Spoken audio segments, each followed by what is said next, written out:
Hello मेरे प्यारे बच्चों, आपका हमारा इस केमिस्ट्री क्लास में स्वागत है। तो ये हिंदी मीडियम की केमिस्ट्री क्लास है जिसमें आज हम देखने वाले हैं ऑर्बिटल्स क्या होते हैं, कक्षक क्या होते हैं।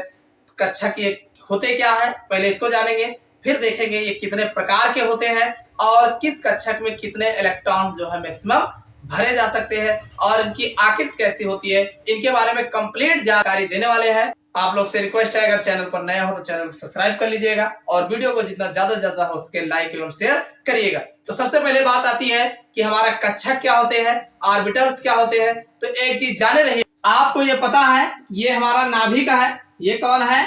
नाभिक है। तो नाभिक के बाहर का वह विस्तृत क्षेत्र, भाई ये नाभिक है तो नाभिक के बाहर का वह विस्तृत क्षेत्र, विस्तृत मतलब ज्यादा से ज्यादा, बड़ा से बड़ा क्षेत्र जिसमें इलेक्ट्रॉन पाए। इसमें क्या पाए जाते हैं भाई? नाभिक के बाहर कौन पाया जाता है? इलेक्ट्रॉन ही पाए जाते हैं।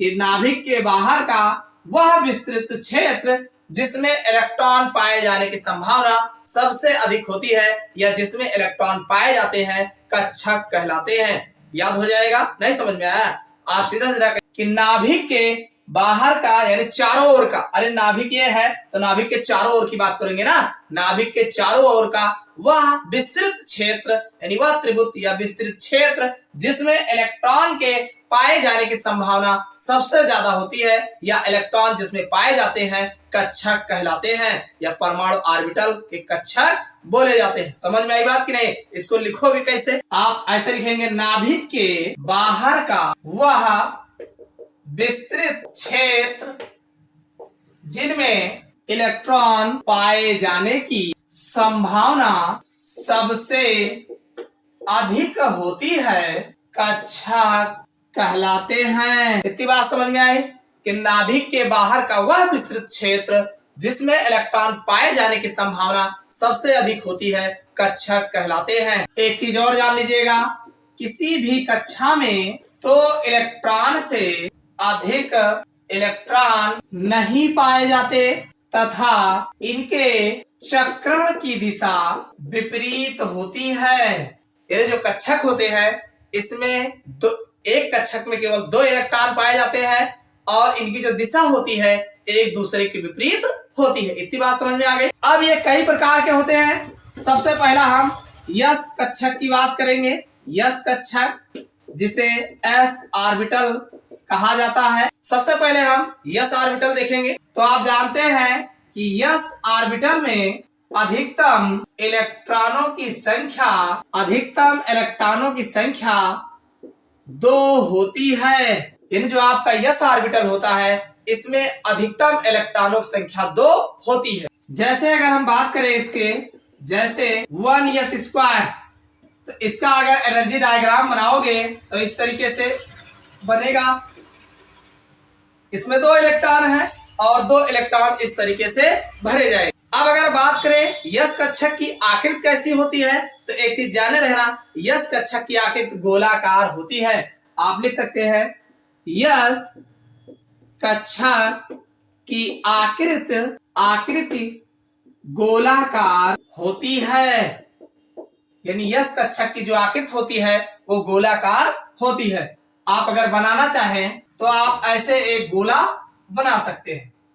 समझ में आए? और नीचे लिख देना यस ऑर्बिटल यानी यस कक्षक। समझ में आई बात? चलो अब अगला देख लेते हैं। अगला हमारा है पी कक्षक जिसे पी ऑर्बिटल कहा जाता है।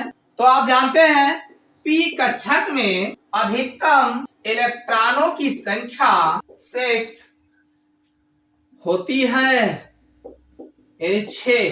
भाई जो पी कक्षक होते हैं इसमें अधिकतम 6 इलेक्ट्रॉन भरे जाते हैं तथा इनकी आकृति डंबल या जिसे डमरू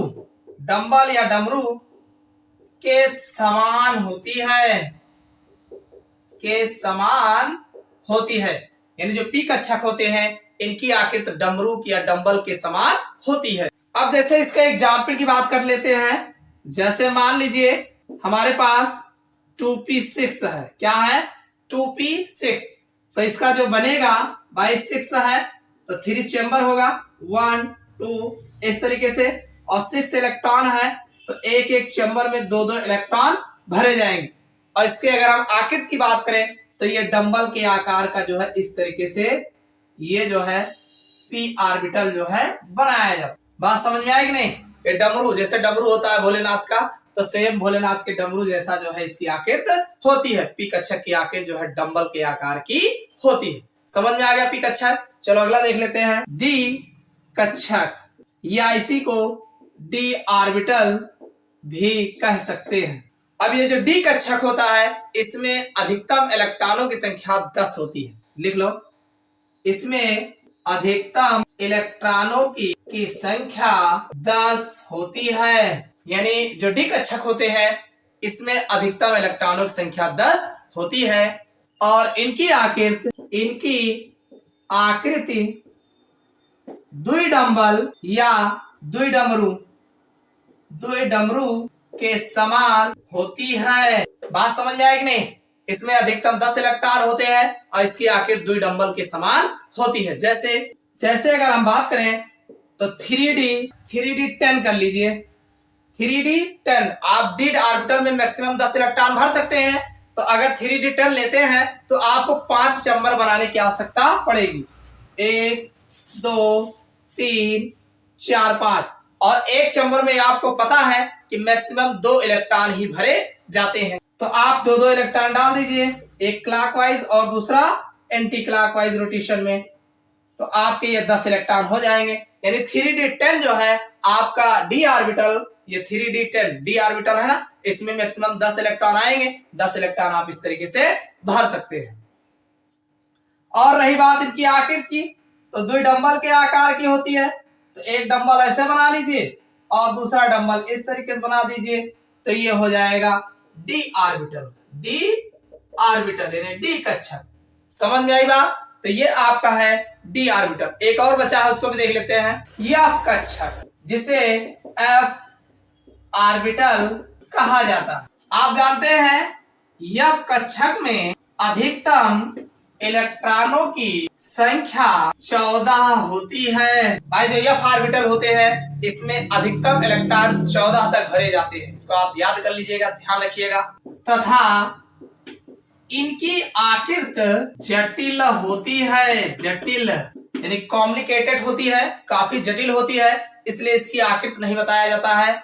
हाँ, इसका एनर्जी डायग्राम अगर देखते हैं, जैसे भाई 4F14 की अगर हम बात करें तो आप जान रहे हैं 14 इलेक्ट्रॉन भरना है, तो जाहिर सी बात है आपको 7 चैम्बर चाहिए। 1 2 3 4 5 6 और 1 7 चैम्बर होगा, तभी तो 14 इलेक्ट्रॉन भरोगे। और एक एक चैम्बर में दो दो इलेक्ट्रॉन जो है क्लॉक और एंटी क्लॉकवाइज रोटेशन में भरे जाते हैं।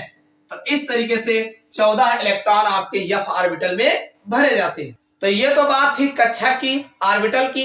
यानी ऑर्बिटल होते क्या है? तो भाई नाभिक के चारों ओर का वह विस्तृत क्षेत्र जिसमें इलेक्ट्रॉन पाए जाने की संभावना सबसे ज्यादा होती है, कक्षक कहलाते हैं। ये 4 प्रकार के होते हैं, यस कक्षक, पी कक्षक, डी कक्षक और एफ कक्षक। यस कक्षक में अधिकतम 2 इलेक्ट्रॉन आते हैं। यस कक्षक में अधिकतम 2 इलेक्ट्रॉन आते हैं, इनकी आकृति गोलाकार होती है। पी कक्षक में अधिकतम 6 इलेक्ट्रॉन आते हैं, इनकी आकृति डंबल के आकार की होती है। और जो डी कक्षक होते हैं मैक्सिमम 10 इलेक्ट्रॉन आते हैं, इनकी आकृति द्विडंबल के आकार की होती है। और जो एफ कक्षक होते हैं इसमें अधिकतम 14 इलेक्ट्रॉन आते हैं और इनकी आकृति जो होती है जटिल होती है, कॉम्प्लिकेटेड होती है। तो ये हमारे कक्षक की बात थी। आशा करते हैं कि आपको कक्षक अच्छे से समझ में आ गया होगा। अगर समझ में आया हो तो वीडियो को लाइक को अवश्य करिएगा और फिर अगले हम नए लेक्चर्स में नए टॉपिक के साथ बात करते हैं।